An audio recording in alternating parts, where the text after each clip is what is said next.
Giuliani Bodini lives in Edmonton with her husband Paul. Life for them is very busy, yet they always make sure to have a hockey game on in the background. Giuliani immigrated to Canada from her hometown of Rio de Janeiro, Brazil. She grew up there and became an actress that worked with multiple theater companies. When President Jair Bolsonaro came to power in 2019, the political situation worsened and left Giuliani unemployed.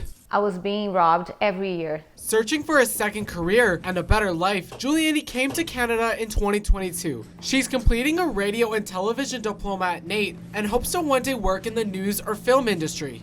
Sebastian Gutierrez has faced similar issues. He immigrated to Canada from Taiwan in 2017. Before moving, Sebastian loved Taiwan and everything about it. I go there occasionally to go shopping and eat, and then there's a lot of street foods around my place as well. Even 6 years later, Sebastian can still recall what his first couple months in Canada were like. My memory of my English still being really poor, obviously, and then and since my mother language is Mandarin Chinese. These students also face many other challenges. Immigration lawyer Benny Joseph deals with this firsthand and understands the issues that present themselves. There is no enough transit system, there is no housing, there is no proper orientation. He also wants more resources to be available to the students to help them adjust to life in Canada. Improve the services to international students, especially around mental health and career planning. And they don't know the system.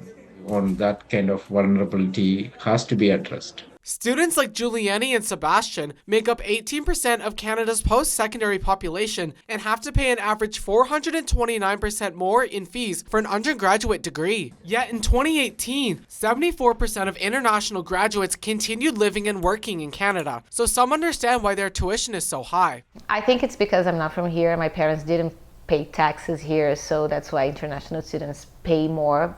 In 1996, Ontario Premier Mike Harris deregulated international tuitions for all Canadian post-secondaries. And now in 2023, international students account for 37% of total fees collected and comprise 12% of a post-secondary's operational revenue. Now in Canada, Sebastian is in the business administration program and hopes to work in a firm. But staying here might not be as realistic as he hoped. Because I'm usually a person that complains a lot about the winter here. Also, the cost of living, I don't see it can get it be improved anytime soon. I would most likely not gonna stay here after my studies. For Giuliani, she plans to make Canada a permanent home and is ready for the process to make it happen. You can come here, you can study for 2 years, and then after that you can have your work permit and stay for 3 more years, and then after that you can apply for your Canadian passport, your citizenship. So it's a good way to immigrate. 2 different countries and 2 different stories, both having a common goal of bettering their lives. They came to Canada for new beginnings and are getting all of that and more. Ben Lowan, NAIT Newswatch Extra.